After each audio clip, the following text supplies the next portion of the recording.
Mbushet zemra plot kur e shoh sallën me kaq shumë pjesëmarrës, me kaq shumë dashamirës. E kemi thënë shpesh në takimin e parë që ka shumë pjesëmarrës ka pas më përpara, e kemi thënë sërish sepse me të vërtetë shumë ka qenë rasti. Dhe për mua sa më shumë pranishëm sallë, aq më të vajmë emocionet dhe aq më madhe kënaqësia që t'la sot marrë.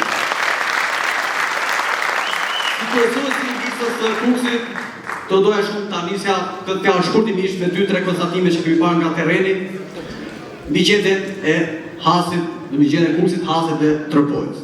Sigurisht që e dinim gjendjen e këtyre qyteteve edhe para se të shkonim atje për fushatë elektorale.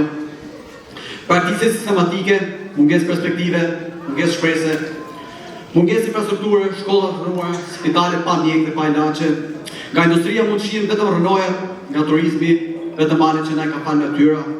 Nga bujësia vetëm fusha të shketuara, dikur të mbjella me drithra apo me shumë çka tjetër. Në fjalët time, në hapjen e kësaj fushate, përmenda diku në rreshtat e mia dhe patatin e famshme të Kuksit.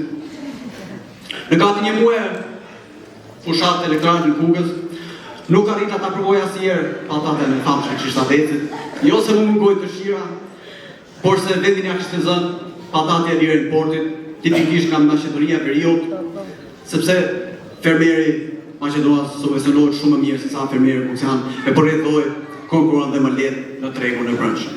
Si vitet nga kjo paralizë e qarkut Kuksit dhe gjithë vendit e kemi propozuar dhe shtëruar në programin e Lëvizjes Bashkë. Unë nuk do të dalë shumë sot në këtë pjesë, por të doja në fakt përmendja e reagimet e banorëve të Kuksit, Hasit dhe Tërpojës, sa herë zgjasin fletushkën e programit tonë. Entuziazmi me cilin banorët na prisin. Buzëqeshja dashëmirëse, e fytyrave të ruajtura dhe vuajtura prej më shumë se 3 dekadash, sikur do të na thoshte se më në fund edhe në këtë vend ka njerëz të ndershëm dhe të muzikshëm që mund ta adoptojnë Shqipërinë. Prandaj, me kënaqësi të madhe, do doja të falenderoj si fillim të gjithë dashamirësit dhe mbështetësit tanë jo vetëm në qarkun e Kuksit, por në çdo cep të Shqipërisë, por mbështetjen dhe kurajin që na kanë dhënë gjatë gjithë këtyre ditëve. Do doja edhe të thoja atë që e kemi thënë shpesh, që do jemi këtu jo vetëm pas 11 majit, por edhe në vitin tjetër, edhe pas 5 vjetësh, sepse misioni nuk mbaron këtu. Pashtu, do doja të falenderoja gjithë aktivistët e Lëvizjes Bashkë, në një pjesë madhe për të cilëve kam pas vlerën dhe privilegjin të jem jo vetëm në rrugët e qytetit ku kandidoj, apo të Tiranës, por në çdo cep të Shqipërisë. Në veçanti do lejoni këtu të falenderoj shumë gratë dhe vajzat e Lëvizjes.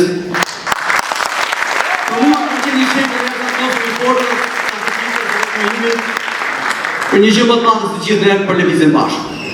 Uroj shumë dhe jam i bindur që gjithë puna, lodhet dhe sakrifica jonë të shpërblet me 12 maj, diku ndoshta me 13 maj. Pas jam i bindur që gjithë Shqipëria do na mbështesë jo vetëm me fjalë të mira, jo vetëm me një fjalë, me rrajt të shpatullave, por edhe me një votë masive, pa që gjithë Shqipëria ka kuptuar që vetëm në këtë zgjedhje jemi ne.